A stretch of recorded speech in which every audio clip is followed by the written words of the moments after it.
of Chicago is once again the summer home to the greatest trophy in sports. For the third time in the last half dozen years, the Blackhawks are the NHL's best team. Today, the Windy City will hold a Stanley Cup Championship parade and rally, and Comcast Sportsnet has you covered from the United Center to Soldier Field.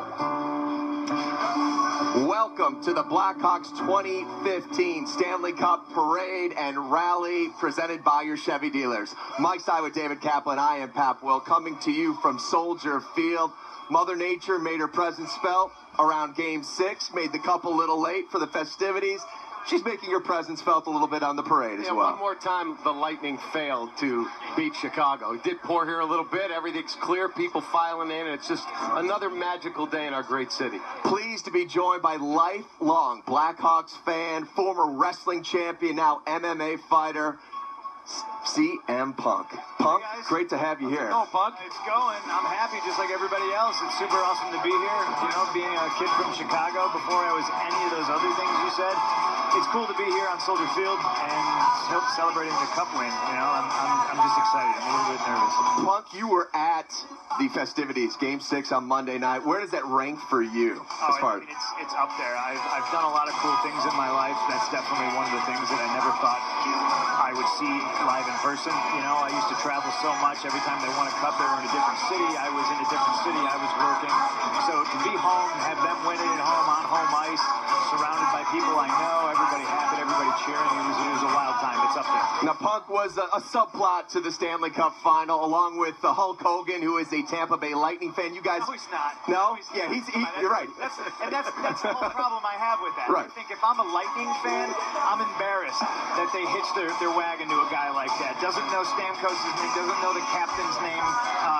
Icing to him is something he eats 3 times a day. But,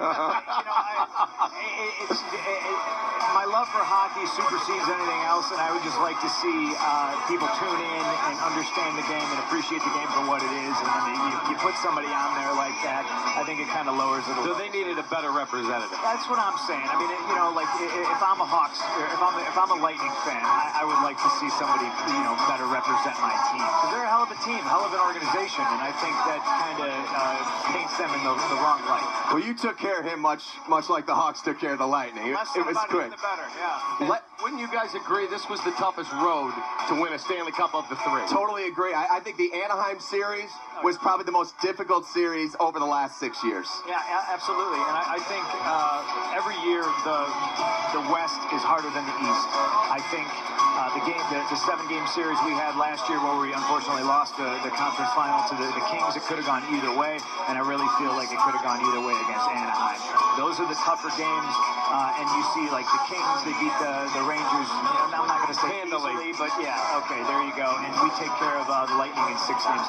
The Lightning I feel, are a tougher team than the Rangers. Obviously, they beat the Rangers in the Eastern Conference, but the West is always, to me, going to be tougher than the East. Let's set the game plan for you today. Now, the weather delayed the folks getting in here at Soldier Field. It's not going to delay the shove-off from the United Center. That's where the Blackhawks, their families are right now. They will get on double-decker buses there at the UC. The parade will begin at Washington and Racine. They'll head east to Des Plaines. Then they'll head south a couple blocks to Monroe. They'll go east as they make their way to Michigan Avenue. The buses will then travel here to Soldier Field, where we will hold the rally. Luke Stuckmeyer's been with the Chicago Blackhawks every step of the way, including the parade. Luke, take it away. Set the scene for us, please.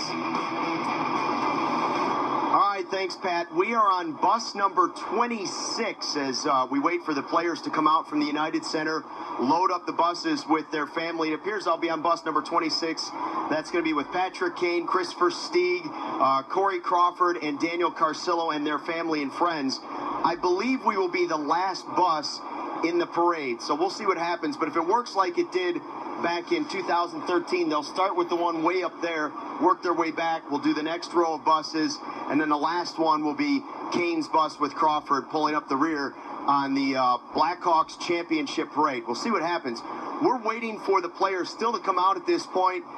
They are drying off these buses because we had a really heavy downpour here about 20 minutes ago. So before the players and their family and friends can get on these buses, they're going to dry them off, get them ready so everybody's comfortable as we head toward Soldier Field. That's it for now. Luke Stuckmeyer at the United Center will send it back to Pat at Soldier Field.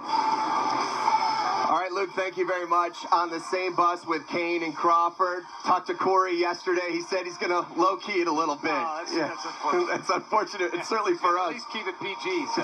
Yeah, hey, in this day and age in sports, we try to fit everything into a label, right? Is LeBron as good as Mike, whatever. The dynasty talk. We heard Gary Bettman say it on the ice as he presented the trophy. Sports Illustrated call it the modern-day dynasty. Where do you guys fall on that topic? With the modern-day dynasty, look, the Islanders win 4 cups, and Montreal was so dominant. The Islanders get it 4 in a row. With the salary cap and having to keep rejuggling your roster, for me, this is a modern-day dynasty. Yeah, absolutely. I'm kind of on the players' side. I'll let everybody else call it that. I know the players don't want to talk about that, but I mean, on the outside looking in, that's exactly what it is to me. Like you said, you got to talk about the salary cap, and those teams that won 4 cups are like the Oilers. They won like 5 and 7 years. So they never had to deal with that salary. Sure. And I think you could put together a Stanley Cup championship team with just the players that the Blackhawks have lost since 2010. The Butlins, the Bolins, Antiniemi. It's amazing that they can still. And it's not like they were, kicked out of the finals or even the postseason, like the first round. Like, these are teams that have gone to the conference finals and they've won multiple conference finals. And it's just so hard. It shows you how hard it is to get to that cup final. I think you'd agree. A deflection off Nick Leddy last year doesn't go in, and we score the other end, and all of a sudden we're looking possibly at a 3-peat. And the same thing goes, too, that, when you see that puck luck or whatever you want to call it, it's worked in the Hawks' favor, and they won 3. So it goes both ways. What you're saying, getting to the conference final 5 times in 7 years, I think speaks. It's enough said. It's enough said. Drop the mic on that one. Hey, let's hear more from a former Blackhawk, Steve Conroy, to join me on Blackhawks pre- and post-game all season long. He's standing by with Chris Bowden before they jump on the bus. Well, it looks like Conroy and company won't need their umbrellas, at least for now, if Mother Nature continues to cooperate. Steve, before you board the bus, share some of the experiences of the first 2 rides that you had here during these parades and rallies. Well, I'll never forget 2010 because we didn't know what to expect, and then all of a sudden it was a sea of red, it was a sea of Blackhawk fans, and they said there was maybe over 2 million people here, and I don't doubt that one bit. It was just an unbelievable experience. And 2013, just as good, a little different setup, and we ended up in Grant Park, and that was a real fun experience too. So who knows what today will bring at Soldier Field, but the Conroy family and the rest of the Blackhawk family really looking forward to it. Yeah, not only will it be surrounded, but they'll have people looking down and on top of them at Soldier Field, which should add an added element here. Let's talk about this run. I know you did so for during the length of this postseason run, but this one was really unique with the challenges it presented this team, isn't it? Between the injuries and, different scenarios that played out where they were able to overcome once again. It's just another sign of this team's greatness. Well, that's a great point about the challenges, and it wasn't just team challenges, it was individual challenges. I mean, guys getting taken out of the lineup, being healthy scratches, and then really being difference makers when they got back in there, really redeeming themselves. And, whether it was Antoine Vermette, never forget at the beginning, Andrew Desjardins, healthy scratch the first couple of games. And I'd say the last 2 series, one of the better forwards for the Blackhawks. So, I mean, the list goes on and on. And let's talk about Corey Crawford, who was a healthy scratch in that first series and came this close away from being a Conn Smythe trophy winner, just trailing Duncan Keith by a little bit. But it talks about the greatness, because anyone will tell you to win a championship, toughest thing to do, especially in the NHL. But some of the obstacles the Blackhawks had to get by, it made it really special. And when you think they won a game in which they went 110 minutes without scoring, they won a game in which they gave up 3 goals in 37 seconds, it speaks to this team's resiliency. Our buddy at NHL.com, Dan Rosen, made a great point the other day in comparing this to some of the other great teams recently, the Islanders and Edmonton and Detroit. You look at the comparisons of some of the stars on this team. Taves is your Trottier, your Messier, your Yzerman. Keith, he is your Coffey and your Potvin and your Lidstrom. Kane could be your Curry or your Bossy, and a Fedorov. and then Coach Q as well. There's a lot of similarities, a lot of strings that run together for all these great teams, isn't there? Well, there has to be. Whenever you're talking about dynasties and teams that show up all the time, you're talking about winners, and you've got to have the skilled guys. You have to have that will to win, and that's something that this team never ceases to amaze me. It's just their dogged determination to make sure that they're on the right side of the score. And, you talk about all those other teams, Chris, and that's great, but what separates these guys, we're talking about a salary cap era, and in the case of the Islanders, there was 21 teams back then. There's 30 teams now. Montreal Canadiens back in the late 70s, just 21 teams, 30 teams now. So I think it's just so much tougher, A, to make the playoffs. I mean, the LA Kings won the Stanley Cup last year. They didn't make the playoffs this year.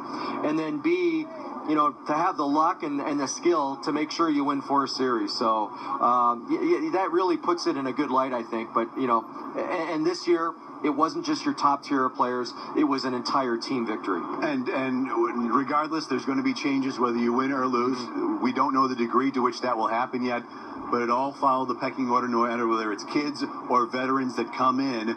It's a good kind of pecking order where the leaders are going to have to set the tone, and to be a part of this environment and this atmosphere, whoever does join on the team, I think will gladly serve whatever role is needed, and that was the case here this season, too. Well, and I think that's got to be the recipe in the modern NHL when you've got salary cap issues. And listen, the Blackhawks will be right up against the cap, but they've got their 5, 6, 7 core guys. Those guys shouldn't change too much.